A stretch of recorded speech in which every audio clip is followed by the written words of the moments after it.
শুভ সন্ধ্যা। আমি আমি একটি প্রশ্ন করতে চাই, খ্রিস্টানদের সঙ্গে সম্পর্কযুক্ত, যিনি করেছেন একটি প্রশ্ন আগে, এবং আপনি উল্লেখ করেছেন যে সৈন্যরা যিশুকে নিস্তার দেয় এবং তিনি তখনও জীবিত ছিলেন কবর দেওয়ার আগ পর্যন্ত। আমার প্রশ্ন হচ্ছে, যিশুকে কি আসলে শুলে চড়ানো হয়েছে, না তাকে সর্বকালের সব জ্বালা যন্ত্রণা থেকে রক্ষা করা হয়েছে? বোন, আপনার নাম কি বোন? আমার নাম রেচেল।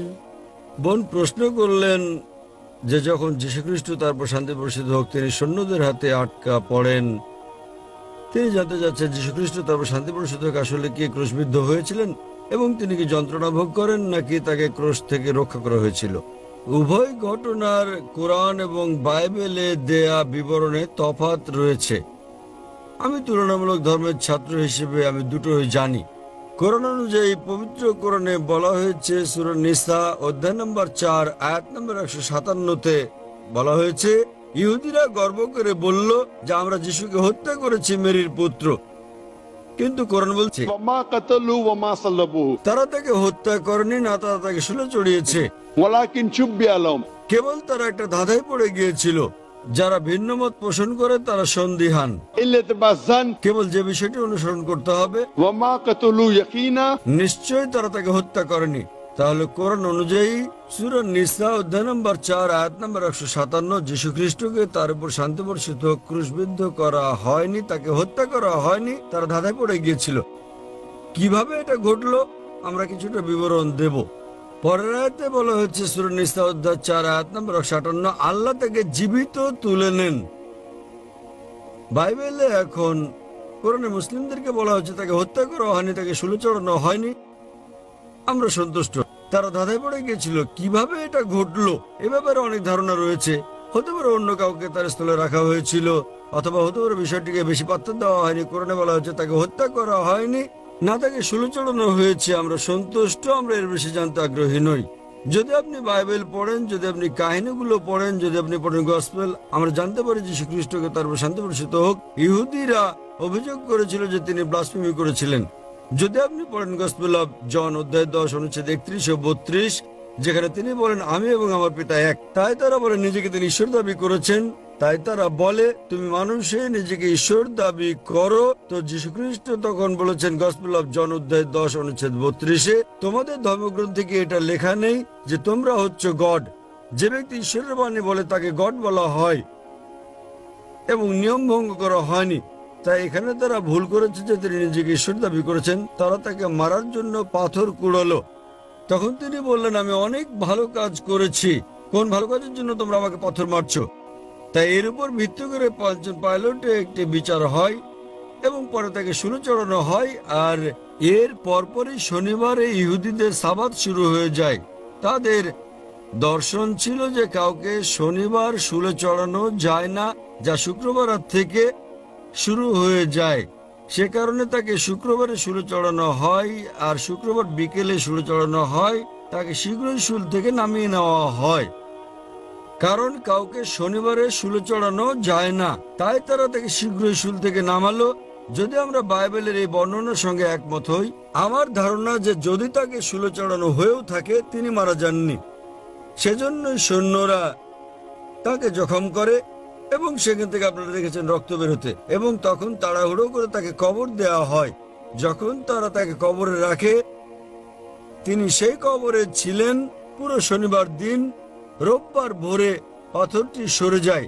যখন মেরি ম্যাকডোনাল্ডস আসেন কবরের সামনে, তিনি দেখলেন পাথরটি গড়িয়ে সরে গেছে। তাহলে পাথরটিকে সরালো, সেটা প্রশ্ন। তাই বাইবেলের এই বর্ণনার উপর ভিত্তি করে যদি আমি একমত হই, ধারণাগতভাবে বাইবেল যা বলছে তা ঠিক। এর কোথাও বলা হয়নি এই বর্ণনায় যে তিনি মারা গেছেন। সুতরাং আমরা এই বর্ণনা থেকে জানতে পারি, যদি তাকে জোনার নিদর্শন পূর্ণ করতে হয় যে জোনা 3 দিন এবং 3 রাত ছিলেন মাছের পেটে, তাই মানব সন্তানকে 3 দিন 3 রাত মাটির নিচে থাকতে হবে। যীশু খ্রিস্টকে তাহলে বেঁচে থাকতে হবে। যদি তিনি মারা যান তাহলে যীশু খ্রিস্ট তারপর শান্তি প্রসাদকে মিথ্যা বলেছেন। গসপেল অফ ম্যাথিউ অধ্যায় নম্বর 12 অনুচ্ছেদ নম্বর 38 তিনি বলেছেন, এবং তিনি একটা ভবিষ্যদ্বাণী করেন, যেহেতু জনা ছিলেন তাই মানব সন্তানকে থাকতে হবে, যদি জনা জীবিত থাকেন তাকেও জীবিত থাকতে হবে। একজন ছাত্র হিসেবে বাইবেল পড়ার পর আমার ধারণা হয়েছে, গবেষণা করার পর আমি বিশ্বাস করি না যে যীশু খ্রিস্ট মিথ্যে বলছেন। তাই তার ভবিষ্যদ্বাণী পূরণের জন্য আমাকে বিশ্বাস করতে হবে তিনি জীবিত ছিলেন, তাকে শুলে চড়ানো হয়েছিল, কিন্তু তিনি মরেননি। যদি আপনি পড়েন ডিকশনারি, ক্রুসিফিকশন, CRUCIFIXION মানে কাউকে শুলে চড়ানো এবং তিনি শুলে মারা যান।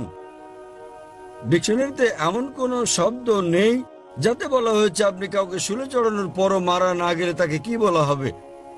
তাই আমাদের নতুন শব্দ তৈরি করা হয়েছে, ক্রুসিফিকশন, CRUCIFICTION। এটা একটা কল্পকাহিনী, একটা গল্প।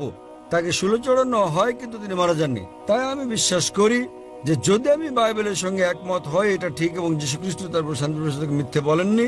এটা ছিল ক্রুসিফিকশন, FICTION। এটা ফিকশন নয়, FIXION। আশা করি বোন উত্তরটা পেয়েছেন। আপনাকে ধন্যবাদ। শুভ সন্ধ্যা ডক্টর জাকির এবং যারা উপস্থিত আছেন। আমার কোনো কিছু বলার আগে আমি কেবল বলতে চাই, আমি যা জিজ্ঞেস করছি তাতে কাউকে অসম্মান করা আমার লক্ষ্য নয়, এবং এবং এবং সবার কাছে আমি খুবই তরুণ, তাই কিছু বেঠিক বললে আমাকে ক্ষমা করবেন। আমার প্রশ্ন হচ্ছে, যতদূর আমি দেখেছি এবং জেনেছি, আমার চতুর্পাশে আমি দেখেছি ইসলাম প্রতিমা পূজায় বিশ্বাস করে না। তাই আমি জানতে চাই প্রতিমা পূজায় বিশ্বাস না করার কারণ কি? এটা আমার প্রথম প্রশ্ন। ভাই প্রশ্ন করলেন যে তার বিশ্বাস মতে ইসলাম প্রতিমা পূজায় বিশ্বাস করে না। কেন ইসলাম প্রতিমা পূজায় বিশ্বাস করে না? যে কারণে ইসলাম প্রতিমা পূজায় বিশ্বাস করে না তা হচ্ছে এটা নিষিদ্ধ। পয়েন্ট নাম্বার 1, আপনি ঈশ্বরের প্রতিমা বানাতে পারেন না। ঈশ্বরের প্রতিমা বানালেন আপনি ঈশ্বরকে অবমাননা করলেন। ধরেন আপনি প্রতিমা বানালেন এবং ধরেন প্রতিমাটা পড়ে গেল, প্রতিমাটার কি হলো? সেটা ভেঙে গেল। যদি প্রতিমা নিজেকে সাহায্য করতে না পারে, কিভাবে আপনাকে সাহায্য করতে পারবে? স্যার, কিন্তু এখানে আমার পয়েন্ট হচ্ছে, যদি ঈশ্বরের প্রতিমা থাকে সেটা আসল ঈশ্বর না হতে পারে যিনি বিরাজমান, কিন্তু এটি আমাকে তার প্রতি উপাসনায় সহায়তা করে, প্রার্থনায় মনোযোগ বাড়িয়ে দেয়। যদি এটা সাহায্য করে আসল প্রার্থনায় মনোযোগ বাড়াতে, আপনার কি ধারণা এটা কি ঠিক? ভাই বলছেন যে সে প্রতিমা যদি ঈশ্বরের প্রতি মনোনিবেশে সহায়তা করে সেটা কি তার জন্য ভালো নয়? কিন্তু ঈশ্বর যখন বলছেন আমার প্রতিমা বানিও না, তবুও কি আপনি বলবেন এটা স্রষ্টাকে মনোনিবেশে সাহায্য করে? এটা কি ঠিক না ভুল? যদি আপনি ঈশ্বরকে ভালোবাসেন তাহলে তাকে মান্য করবেন কিনা? যদি আপনি ঈশ্বরকে ভালোবাসেন তাকে মানতে হবে। ধরুন আপনি একটা কোম্পানিতে কাজ করেন এবং বস আপনাকে বলছেন যথাসময়ে অফিসে আসুন। আপনাকে ঠিক 10টায় আসতে হবে।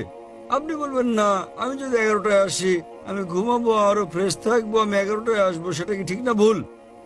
সেটা ভুল। এরপর কিছু লোক আসলো 10টায়, কেউ 11টায়, কেউ বা আবার আসলো 12টায়। না না, কিন্তু আপনি জানেন আমি ভালো কাজ করতে পারি। কেউ আসলো 1টায়, আবার কেউ আসলো 2টোর সময়। আপনার কি ধারণা কোম্পানিটি ভালো চলবে? না, আমি আমার বসকে খুব ভালোবাসি। বস বলছেন যথাসময়ে আসুন, মানে 10টা।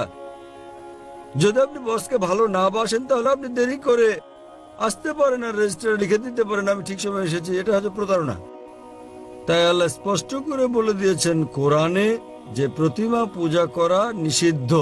এটা এমনকি হিন্দু ধর্মগ্রন্থে উল্লেখ করা হয়েছে, সুস্পষ্ট করে বলা হয়েছে। আমি আগেও বলেছি, শ্বেতসূত্র উপনিষদে আছে, অধ্যায় নম্বর 4 অনুচ্ছেদ নম্বর 19, যজুর্বেদ অধ্যায় নম্বর 32 অনুচ্ছেদ নম্বর 3। মহান ঈশ্বরের কোনো প্রতিমা নেই, কোনো প্রতিচ্ছবি নেই, কোনো ফটোগ্রাফ নেই, কোনো চিত্র নেই, কোনো প্রতিকৃতি নেই, কোনো প্রতিমা নেই, কোনো ভাস্কর্য নেই, কোনো মূর্তি নেই। যখন ঈশ্বর বলছেন কোনো মূর্তি নেই, কোনো ভাস্কর্য নেই, আপনি বলছেন না না, মনোনিবেশ করতে আমার দেবতা দরকার। এ কথা কে বলেছেন? হিন্দু পণ্ডিতগণ। যখন আমি পণ্ডিতকে বলি যে এটা স্পষ্ট করে উল্লেখ আছে বেদে পূজা করা ভুল, তারা বলেন না না, প্রথম দিকে যখন আমি প্রাথমিক ধাপে থাকি, নিম্ন পর্যায়ে আমার প্রতিমা পূজা প্রয়োজন মনোযোগের জন্য। যখন আপনি উচ্চ স্তরে, উচ্চ সচেতনতার স্তরে পৌঁছান তখন আর প্রতিমা দরকার নেই। তাই আমি হিন্দু পণ্ডিতদের বলি, মুসলিমরা ইতোমধ্যে সচেতনতার উচ্চ স্তরে পৌঁছে গেছে। স্যার, স্যার, তবে যদি এটা আমাকে সাহায্য করে কোনোভাবে, তাহলে ঈশ্বর কেন বলবে এটা করো কেননা না? আপনি ঈশ্বরকে হেয় করছেন। ধরেন আপনার বস বললেন 10টায় আসতে, না এটা আমাকে সহায়তা করে, আমি যদি 11টায় আসি শান্তি অনুভব করি, তাহলে আপনার বস আপনাকে বলবেন যদি আপনার সহায়ক হয় তাহলে কোম্পানি থেকে বেরিয়ে যান, অন্য কোম্পানিতে যোগ দেন। যেখানে কেউ আসে 10টায়, কেউ 11টায়, কেউ 12টায় আসে। আপনি কর্মচারীকে বললেন 10টায় আসতে, ধরেন আমি কর্মচারী বললাম দুপুর 12টায় আসবো, আমি শান্তি অনুভব করি, এটা আমাকে ভালো লাগে, আমি প্রশংসা করি আপনি খুব ভালো বস।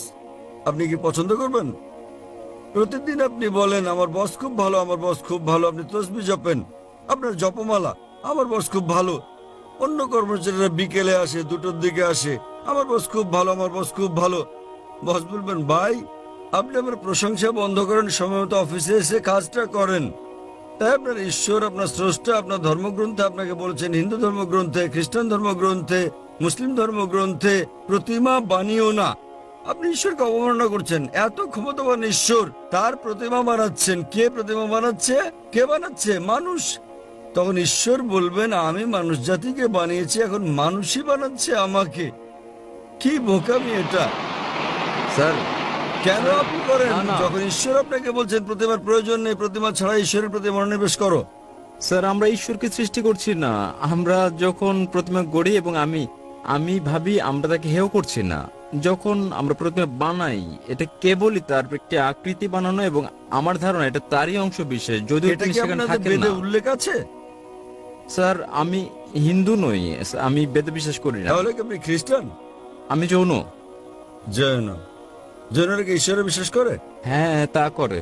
আপনি কি আপনাদের জৈন মতবাদ জানেন? কে আপনাদের ঈশ্বর বলেন আমাকে? স্যার, প্রভু মহাবীর। তিনি হলেন ত্রিতাঙ্ক, তিনি ঈশ্বর নন। আপনি জৈন মতবাদ জানেন না? স্যার, আমি নাও জানতে পারি না। জৈন মতবাদ একটি নাস্তিক্যবাদী মতবাদ। জৈন মতবাদ একটি নাস্তিক্যবাদী মতবাদ। আপনি কি হিন্দু ধর্মকে জৈন মতবাদের সঙ্গে মিশ্রিত করছেন? স্যার, আমি বলছি যে আমি হিন্দু নই। আমি জানি আপনি হিন্দু নন, কিন্তু আপনি জৈন হলে এবং আপনি বলছেন মহাবীর ঈশ্বর, আপনার জৈন গ্রন্থে কোথায় উল্লেখ আছে মহাবীর ঈশ্বর? তিনি হচ্ছেন একজন ত্রিতাঙ্কা, হ্যাঁ স্যার, তিনি হচ্ছেন। তিনি ঈশ্বর নন। তাই তবে আমরা তার উপাসনা করি, এবং অন্য সব তীর্থঙ্করদের মতো। কিন্তু তিনি ঈশ্বর তো নন। মহাবীর কি বলেছেন আপনাদেরকে তার উপাসনা করতে? না, আমি এসব পড়িনি। আপনি জানেন না তাই আপনাকে বলছি। আপনারা জানেন না মহাবীর কি বলেছেন, এবং আপনারা বলছেন মহাবীর হলেন তীর্থঙ্কর। এটা কি আপনার কর্তব্য না যে মহাবীর কি বলেছেন তা খুঁজে বের করা? হ্যাঁ স্যার, তাই। তাহলে আমি কি করবো? তার মানে আপনি একজন অযৌক্তিক মানুষ। স্যার, আমি কি? যখন আপনি কোনো কোম্পানিতে যোগদান করেন সেখানকার নিয়মকানুন মেনে চলেন না? জি স্যার। জৈনবাদ এক ধরনের নাস্তিক্যবাদ। তাই তারা সেখানে বিশ্বাস করেন যে যারা জীবন লাভ করে তাদের মৃত্যু, জন্ম, জন্ম মৃত্যু, জন্ম মৃত্যু হয়। যদি আপনি এই চক্রমুক্ত হন, যখন আপনার কোনো ইতিবাচক নেতিবাচক দিক থাকে না, তখন আপনি লাভ করেন নির্বাণ, মোক্ষ। জৈনবাদ অনুসারে 24 জন মোক্ষ অর্জন করেছেন, জি স্যার। এবং মহাবীর হচ্ছেন 24তম তীর্থঙ্কর। জি স্যার। 24তম। জি স্যার। তিনি ঈশ্বর নন। জি স্যার। তার মানে আপনি আপনার মহাবীরকে চেনেন না, জৈনবাদ সম্পর্কে জানেন না। কিভাবে আমি আপনার সঙ্গে জৈনবাদ নিয়ে কথা বলি? স্যার, আমি এখানে তা বলছি না স্যার। আমি যা জানতে চাই তা হচ্ছে যে প্রতিমা পূজা। স্যার, যা আপনি বলছেন স্যার, কোরআনে প্রতিমা পূজা ভুল একথা উল্লেখ করার কোরআনে কারণ উল্লেখ কি? আছে, বাইবেলে উল্লেখ আছে। না, এটা উল্লেখ আছে, কোরআনে উল্লেখ আছে, বাইবেলে উল্লেখ আছে, হিন্দু ধর্মগ্রন্থে যে প্রতিমা পূজা করা ভুল। তাহলে কোথা থেকে আপনি এই দর্শন পেয়েছেন? স্যার, স্যার, আমার বক্তব্য হচ্ছে, আমার পয়েন্ট হচ্ছে যে যেখানে আমরা ধরে নিচ্ছি যে যদি কোরআন হয় আসলে ঈশ্বর যা বলছেন, তাহলে তার মানে মানে সেজন্যই প্রতিমা পূজা ভুল। আমি যদি বলি যে আমি যুক্তি দেই, হতে পারে তা একটি পয়েন্ট ছাড়া যুক্তি। তবু যদি আমি বলি যে কোরআন ঈশ্বরের বাণী নয়, তাহলে কি আসল যুক্তি যে প্রতিমা পূজা ভুল? খুব ভালো, তাহলে আপনাকে বলতে হবে কোনটা ঈশ্বরের বাণী। যদি কোরআন ঈশ্বরের বাণী না হয় তাহলে কোনটা ঈশ্বরের বাণী বলেন আমাকে। স্যার, আমি জানি না, আপনি তাই যদি আমি না জানেন, আমি জানি, আপনি আমাকে অনুসরণ করেন। যদি আপনি না জানেন তো শিক্ষককে জিজ্ঞেস করেন। একজন ছাত্র বলছে শিক্ষককে 2+2 = 4 নয়, শিক্ষক বললেন কত বলছে আমি জানি না। কিন্তু স্যার, আমি যদি জবাবে সন্তুষ্ট না যদি হই? আপনি সন্তুষ্ট না হন তাহলে কারণ সেটাই। আপনি কি আমার আগের উত্তর কখনো শুনেছেন, আমার ভিডিও দেখেছেন? না স্যার, এই প্রথম আমি আপনার বক্তৃতা শুনছি। আচ্ছা, আপনি কি আমার আগের উত্তর শুনেছেন যা আমি বিজ্ঞান সম্পর্কে এক নাস্তিককে বলেছি? আপনি কি মনোযোগ দিচ্ছেন? স্যার হতে পারে সে সময় আমি হলে ছিলাম না। আপনি কি সে উত্তরটা হচ্ছে, যদি আপনি না থেকে থাকেন আমি অনুরোধ করি আপনি যান এবং দেখুন আমার ভিডিও ক্যাসেট কোরআন কি আল্লাহর বাণী, আমার ডিভিডি। ওকে, নামটা কি কোরআন বলবেন? কি- নামটা কি আবার বলবেন? কোরআন কি ঈশ্বরের বাণী? কোরআন কি ঈশ্বরের বাণী? এবং ইনশাল্লাহ যদি আপনি মুক্ত মনে এটা দেখেন, আপনি ইনশাল্লাহ গ্রহণ করবেন যে কোরআন ঈশ্বরের বাণী এবং বিশ্বাস করবেন ঈশ্বর একজন, যার কোনো প্রতিমা নেই, এবং ইনশাল্লাহ আপনি এটা গ্রহণ করবেন। তাই যান এবং দেখেন ডিভিডিটা, এটা 4 ঘন্টার ডিভিডি। এবং ইনশাল্লাহ আপনার কোনো জিজ্ঞাসা থাকলে আপনি আমাকে লিখতে পারেন আমার ইমেলে zakir@irf.net-এ। ধন্যবাদ স্যার।